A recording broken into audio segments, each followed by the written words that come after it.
Hi guys, Al DeMarco here, General Manager of the world's largest online sports handicapping website in the world, and that of course is VegasSportsAdvisors.com. And this is going to be your Tuesday video report. I've got a number of free selections for you, breaking down the college basketball card. I'll tell you what, I've often said in my 20 plus years in this business that there are only wins and losses. There is no in between. There is no gray matter when it comes to gambling. But last night, for any of you that happened to be on the game between Denver and Utah, and you happen to have the Nuggets laying 3 to 3.5 at Utah, well, you know as well as I do that some games when you lose them, oh, they hurt so much more than others. So last night you had a Nuggets team that was up 18 points in the third quarter at Salt Lake City. Naturally, the Jazz come back, the Nuggets retake the lead going into the final 10 seconds of play. Nuggets up by 4, laying 3 to 3.5. Gordon Hayward of the Jazz launches a three-pointer that clanks off the rim with 8/10 of a second to go in the game, and doesn't Burks grab the offensive rebound and get the putback dunk with 4/10 of a second to go to make it a 2-point final? Talk about the ultimate backdoor cover. And like I said, some losses hurt more than others. Of course, you happen to be on the Jazz last night. Oh, I don't know what you're doing today, but run down to your nearest 7-Eleven and buy a lottery ticket, because definitely the gambling gods have been smiling on you in the last 24 hours. Talking about those Denver Nuggets, I am going to go against them tonight as they return home, second of back-to-back games, taking on a Portland Trailblazers team that has already kicked their you-know-what twice this season, once at home, and then at Denver in the return engagement when they played a home-and-home series in early November.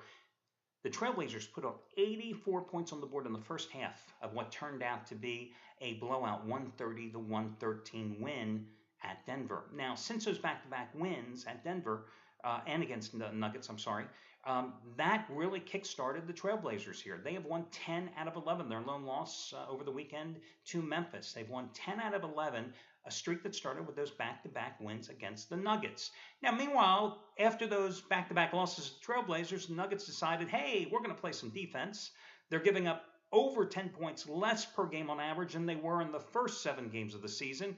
And surprise, surprise, they've now won 7 of their last 8 games.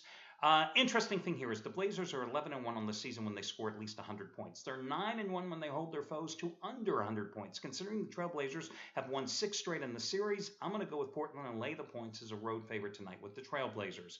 In college basketball, let's talk about the not the Purdue Boilermakers, the Bradley Braves. The Bradley Braves are -3 tonight at home against Central Michigan.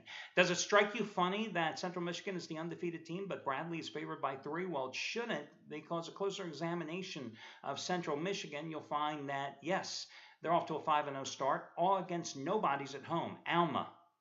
Yes, Alma. I don't even know what Alma College is. Never heard of it before.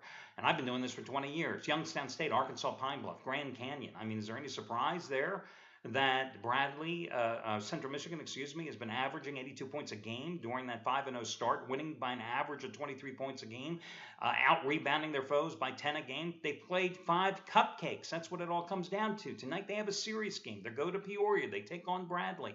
Now, Bradley's not a great team, but listen, they played far tougher competition. They're coming off back-to-back losses in the Corpus Christi tournament down in Texas over the weekend, to TCU, whom they lost to by 8, and to St. Louis, a 3-point loss. Well, the Horned Frogs and Billikens are far better than Central Michigan, so you got to put something into those losses and take away the fact that Bradley played well. Now they're back at home, and I think Bradley is a cheap, discounted play here, -3 points at home in this particular spot. I also like Nebraska-Omaha, plus the 14.5 points at Kansas State. Now, I happened to watch Kansas State's games in the Maui Invitational last week because I had a number of plays in that tournament. The night prior to Kansas State taking on Arizona in the semifinals of that tournament, I had a big play on Arizona and won. That particular night, I watched Kansas State battle Arizona right to the very end before losing by 4 points, 72-68. And I subsequently, then the following night, went against Arizona and backed San Diego State plus the points and got the cover in the title game of the Maui Invitational. But what I also noticed was, after losing to Arizona, Kansas State played arguably one of the worst games of a Division I team this season. And I say this because the next night they lost 70-47 to Pittsburgh in a consolation game. Now, losing in a consolation game, it's to be expected after you just took the then number 3 team in the country down to the final seconds of play and lost by 4. But losing to a Pittsburgh team that was playing its 4th game in 5 nights, that's ridiculous. Well, Kansas State has lost 3 out of 4 games. Back at home, we're only playing their third home game of the season. I know Kansas State last December went 10-0. I have to admit, I've never been a big Bruce Weber fan, and I also have to tell you something about Nebraska Omaha. Listen, this is a team that beat up Nevada 78-54 in its last home game. This is a team that went to Marquette and beat the Golden Eagles 97-89. This is a team that hung close at Nebraska despite blowing an early 23-7 lead and losing to the Cornhuskers 80-67 in Lincoln. I just think this is too many points here. So I would grab the points with Nebraska Omaha. And then back in the NBA for 1 second, I like the Dallas Mavericks plus the points at Chicago. Mavericks have won 5 of their last 6 on the road. They're coming off back-to-back wins on the road to open this current road trip against Toronto and Philadelphia. The Philadelphia win over the weekend was important, not for the fact that they won it, because they were able to rest Dirk Nowitzki. He didn't have to play because you, me, and 3 other guys could probably beat Philadelphia 76ers right now. So Dirk was rested, and that's key tonight. But really, the focal point of the Mavericks here lately has been the intensity and the production out of Tyson Chandler at center. He's averaging over 13 points and 14 rebounds in the last 5 games, and he's going to need another big effort tonight to combat Noah and Gasol up front for the Bulls. Bulls off-road wins against Boston and Brooklyn to cap a 4-3 road trip. You know, they haven't been doing anything special here at home. Matter of fact, their last home game, they lost to a depleted, injury-riddled Indiana Pacers squad 99-90. You got a Mavericks team that averages the league best 109.1 points a game against a Chicago team that wants to play good defense but hasn't played it on a consistent basis so far this season.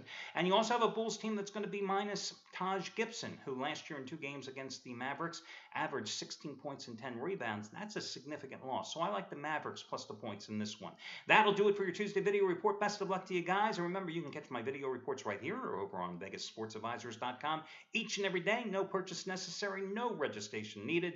Good luck, and I'll catch you again on Wednesday.